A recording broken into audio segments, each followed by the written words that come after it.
R Ashok ಅಗಲಗನಸು ಕಾಣ್ತಿದ್ದಾರಾ? ಸರ್ಕಾರ ತಾನಾಗೆ ತಾನೇ ಬಿದ್ದತ್ತೆ. ಅಶೋಕ್ ಯಾವ ಬುದ್ಧಿವಂತ ರೀ? ಈ ಅಶೋಕ್ ಯಾವ ಬುದ್ಧಿವಂತ ರೀ? ವಿಪಕ್ಷ ನಾಯಕರ ವಿರುದ್ಧ ಬಿಜೆಪಿಯಲ್ಲಿ ದಂಗಲ್. ಅವ್ರು ಯಾವ ಬುದ್ಧಿ ಇದೆ ರೀ ಅವನಿಗೆ? ಅವ್ನು ಯಾವ ವಿರೋಧ ಪಕ್ಷದ ನಾಯಕ? ಅವನು ಯಾವ ವಿರೋಧ ಪಕ್ಷದ ನಾಯಕ? ಹೀಗಂತ ಹಳ್ಳಿ ಅಕ್ಕಿ ಎಚ್ ವಿಶ್ವನಾಥ್ ಕೆಂಡ ಕಾರುತ್ತಿದ್ದಾರೆ. ಹೀಗಿದ್ರು ವಿಪಕ್ಷ ನಾಯಕ ಆರ್ ಅಶೋಕ್ ಸಿಎಂ ಸಿದ್ದರಾಮಯ್ಯ ಸರ್ಕಾರ ತಾನಾಗೆ ಪತನವಾಗುತ್ತೆ, ಲೋಕಸಭಾ ಚುನಾವಣೆ ಬಳಿಕ ತಂತಾನೆ ಬಿದ್ದು ಹೋಗುತ್ತೆ ಅಂತ ತಿಳ್ಕೊಂಡು ತಿರುಗಾಡ್ತಿದ್ದಾರೆ. ಹಾಗಾದ್ರೆ ಆರ್ ಅಶೋಕ್ ಅವರು ಸರ್ಕಾರ ಪತನವಾಗುವುದನ್ನೇ ಹಗಲುಗನಸು ಕಾಣ್ತಿದ್ದಾರಾ? ಆರ್ ಅಶೋಕ್ ಅವರ ಬಗ್ಗೆ ಹಳ್ಳಿ ಅಕ್ಕಿ ಎಚ್ ವಿಶ್ವನಾಥ್ ಕೆಂಡ ಕಾರ್ತಿರೋದಕ್ಕೆ ಗೊತ್ತಾ? ಅದನ್ನ ಡೀಟೇಲ್ ಆಗಿ ತೋರಿಸ್ತೀವಿ. ಆದ್ರೆ ಅದಕ್ಕಿಂತ ಮೊದಲು ಹಲೋ ಕನ್ನಡ ಯೂಟ್ಯೂಬ್ ಚಾನಲ್ ಅನ್ನು ಸಬ್ಸ್ಕ್ರೈಬ್ ಮಾಡ್ಕೊಳ್ಳಿ. ಹಾಗೇನೆ ಪಕ್ಕದಲ್ಲಿರೋ ಬೆಲ್ ಬಟನ್ ಅನ್ನು ಪ್ರೆಸ್ ಮಾಡಿ. ಸೋಲು. ಕಳೆದ ಕರ್ನಾಟಕ ವಿಧಾನಸಭಾ ಚುನಾವಣೆಯಲ್ಲಿ ಹೀನಾಯವಾಗಿ ಸೋತು ಸುಣ್ಣವಾಗಿದ್ದ ಬಿಜೆಪಿ ಪಕ್ಷದ ನಾಯಕರು ಇನ್ನೂ ಸೋತ ಹತಾಶೆಯಿಂದ ಹೊರಬಂದಿಲ್ಲ. ಇನ್ನು ಅದೇ ಸಿಟ್ಟು, ಸೇಡು ಮತ್ತು ಕೋಪದಲ್ಲಿ ಕೊತ ಕುದೀತಿದ್ದಾರೆ. ಅಷ್ಟೇ ಅಲ್ಲ, ಅದೇ ಹತಾಶೆಯಲ್ಲಿ ಬಿಜೆಪಿ ನಾಯಕರು ಸಿದ್ದರಾಮಯ್ಯನವರ ಸರ್ಕಾರ ಹೆಚ್ಚು ದಿನ ಇರಲ್ಲ ಅಂತ ಹೇಳ್ಕೊಂಡು ತಿರುಗಾಡ್ತಾ ಸ್ವಯಂ ತೃಪ್ತಿಯನ್ನ ಪಡ್ಕೊಂತಿದ್ದಾರೆ. ಹೌದು ವೀಕ್ಷಕರೇ, ಕರ್ನಾಟಕ ಕಾಂಗ್ರೆಸ್ ಸರ್ಕಾರ ತಾನಾಗಿ ಪತನವಾಗಲಿದ್ದು ಆಪರೇಷನ್ ಕಮಲ ಮಾಡುವ ಅಗತ್ಯವಿಲ್ಲ ಅಂತೇಳಿ ವಿರೋಧ ಪಕ್ಷದ ನಾಯಕ ಮತ್ತು ಬಿಜೆಪಿಯ ಹಿರಿಯ ನಾಯಕ ಆರ್ ಅಶೋಕ್ ಹೇಳಿದ್ದಾರೆ. 135 ಸೀಟುಗಳನ್ನು ಗೆದ್ದು ಸುಭದ್ರವಾಗಿರೋ ಕಾಂಗ್ರೆಸ್ ಸರ್ಕಾರ ಅದೇಗೆ ಬಿದ್ದು ಹೋಗುತ್ತೆ ಅಂತ ಕೇಳಿದ್ರೆ ಆರ್ ಅಶೋಕ್ ಅವರ ಬಳಿ ಅದಕ್ಕೂ ಒಂದು ಸಿದ್ಧ ಉತ್ತರ ಇದೆ. ರಾಜಕೀಯ ಪಕ್ಷಗಳಲ್ಲಿ ಸಹಜವಾಗಿಯೇ ಭಿನ್ನಾಭಿಪ್ರಾಯಗಳಿದ್ದು ರಾಜ್ಯ ಕಾಂಗ್ರೆಸ್ ಪಕ್ಷವು ಇದಕ್ಕೆ ಹೊರತಾಗಿಲ್ಲ.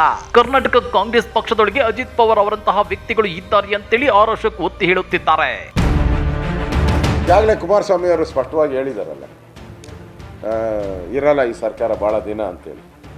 ಅವರು ಮಾಜಿ ಮುಖ್ಯಮಂತ್ರಿಗಳಾಗಿದ್ದಂಥವ್ರು ಮುಖ್ಯಮಂತ್ರಿಗಳಾಗಿ ಕೆಲಸ ಮಾಡಿದ್ದಾರೆ 2 ಸರಿ. ಅವ್ರಿಗೆ ಅನುಭವ ಇರ್ತದೆ, ಅದ್ರ ಮೇಲೆ ಹೇಳಿದ್ದಾರೆ ಅವರು. ನಾವು ಸರ್ಕಾರನ ಬೀಳಿಸ್ತೀರಿ ಅಂತ ಎಲ್ಲೂ ಹೇಳಿಲ್ಲ. ಸರ್ಕಾರ ತಾನಾಗೆ ತಾನೇ ಬಿದ್ದೋದು. ಹೀಗೆ ಆರ್ ಅಶೋಕ್ ಅವರು ಹೇಳ್ತಿದ್ರೆ ಇದಕ್ಕೆ ಖಡಕ್ ತಿರುಗೇಟು ಕೊಟ್ಟಿರೋ ಕಾಂಗ್ರೆಸ್ ಮುಖಂಡ BK ಹರಿಪ್ರಸಾದ್ ಆರ್ ಅಶೋಕ್ ಅವರು ಅಧಿಕಾರ ಇಲ್ಲದೆ ಚಡಪಡಿಸುತ್ತಿದ್ದಾರೆ. ಅವರು ಹುಲ್ಲಿನ ಮೆದೆಯಲ್ಲಿ ಸೂಜಿಯನ್ನ ಹುಡುಕುವ ರೀತಿ ನಮ್ಮ ಕಾಂಗ್ರೆಸ್ ಪಕ್ಷದಲ್ಲಿ ಯಾರು ಅಜಿತ್ ಪವಾರ್ ಇದ್ದಾರೆ ಅಂತೇಳಿ ಹುಡುಕ್ತಿದ್ದಾರೆ. ಆದ್ರೆ ಅದು ಸಾಧ್ಯವಾಗಲ್ಲ. ಬಿಜೆಪಿಯಿಂದಲೇ ದಂಡಿಯಾಗಿ ಕಾಂಗ್ರೆಸ್ಗೆ ಬರ್ತಾರೆ, ನೋಡ್ತಾ ಇರಿ ಅಂತೇಳಿ ಆರ್ ಅಶೋಕ್ ಅವರಿಗೆ ತಿರುಗೇಟನ್ನ ಕೊಟ್ಟಿದ್ದಾರೆ. ಅಶೋಕ್ ಅವರು ಹುಡುಕ್ತಾ ಇದ್ದಾರೆ ಪಾಪ ಎಲ್ಲಾದ್ರೂ. ಅದು ಅಶೋಕ್ ಅವ್ರದ್ದು ಹೇಗಿದೆ ಮನಸ್ಸು ಅಂದರೆ ಹುಲ್ಲಿನ ಮೆದೆನಲ್ಲಿ ಸೂಜಿ ಹುಡ್ಕೊಂಗೆ ಆಗ್ತಾ ಇದೆ. ಅಂದರೆ ಅರ್ಜೆಂಟ್ ಯಾರಾದರೂ ಬೇಕೀಗ, ಅಜಿತ್ ಪವಾರ್ ಆಗಬೇಕು, ಇಲ್ಲಾಂದರೆ ಹೇಮಂತ ಬಿಸ್ವಾಸ್ ಬೇಕು, ಇಲ್ಲಾಂದರೆ ಆ ಥರ ಹುಡುಕ್ತಾ ಇದ್ದಾರೆ.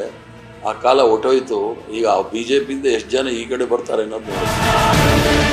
ಹೀಗೆ ಆರ್ ಅಶೋಕ್ ಅವರು ಸರ್ಕಾರ ತಂತಾನೆ ಬಿದ್ದು ಹೋಗುತ್ತೆ ಅಂತೇಳಿ ಹಗಲುಗನಸು ಕಾಣ್ತಿದ್ರೆ ಇತ್ತ ಬಿಜೆಪಿ ಪಕ್ಷದ ಶಾಸಕರೇ ಆರ್ ಅಶೋಕ್ ಅವರ ವಿರುದ್ಧ ಮುಗಿಬಿದ್ದಿದ್ದಾರೆ. ಅದರಲ್ಲೂ ಯಲಹಂಕ ಬಿಜೆಪಿ ಶಾಸಕ SR ವಿಶ್ವನಾಥ್ ಅವರು ಬೆಳಗಾವಿಯಲ್ಲಿ ಇತ್ತೀಚೆಗೆ ಮುಕ್ತಾಯಗೊಂಡ ವಿಧಾನಸಭೆಯ ಚಳಿಗಾಲದ ಅಧಿವೇಶನದಲ್ಲಿ ಪಕ್ಷದ ನಡವಳಿಕೆಯ ಬಗ್ಗೆ ಅಸಮಾಧಾನ ವ್ಯಕ್ತಪಡಿಸಿದ್ದಾರೆ. ಸರ್ಕಾರವನ್ನ ಪ್ರಶ್ನೆ ಮಾಡಲು ಹಲವಾರು ಸಮಸ್ಯೆಗಳಿದ್ರು ರಾಜ್ಯದ ಜನತೆಗೆ ಸರಿಯಾದ ಸಂದೇಶ ರವಾನಿಸಲು ಸಾಧ್ಯವಾಗಿಲ್ಲ. ಆರ್ ಅಶೋಕ್ ಅವರನ್ನ ಅಧಿವೇಶನದ ನಂತರ ನಾನು ಭೇಟಿ ಮಾಡಿಲ್ಲ.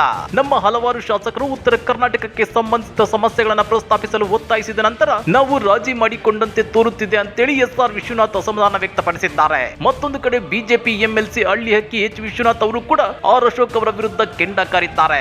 ಆರ್ ಅಶೋಕ್ ಯಾರ್ರೀ? ಅಶೋಕ್ ಯಾವ ಬುದ್ಧಿವಂತ ರೀ?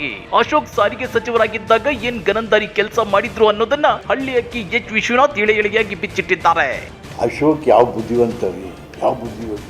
ಇಲ್ಲೇ ನಮ್ಮ ಮೈಸೂರು ಸಿಟಿಲೇ ತಗೊಳ್ಳಿ, ಇವ್ರು ಟ್ರಾನ್ಸ್ಪೋರ್ಟ್ ಮಿನಿಸ್ಟರ್ ಆಗಿದ್ರು, ಅಲೈನ್ ಗೌರ್ಮೆಂಟ್.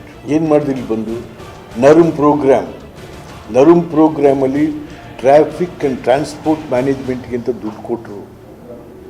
ಇವನು ಮಾಡಿದ್ದೇನು ಇಲ್ಲಿ ಬಂದು ಬರೀ ಬಸ್ ಸ್ಟ್ಯಾಂಡ್ಗಳು ಕಟ್ಬಿಟ್ಟೋದ, ಖಾಲಿ ಬಿದ್ದವು. ಇವತ್ತು ಇಂಥ ದೂರದರ್ಶಿತ್ವ ಇಲ್ಲದೆ ಇರ್ತಕ್ಕಂಥ ಬರೀ ದುಡ್ಡಿಗಾಗಿ ಸತ್ತಂಥ ಅವ್ರು ಯಾವ ಬುದ್ಧಿ ಇದೆ ರೀ ಅವ್ನಿಗೆ?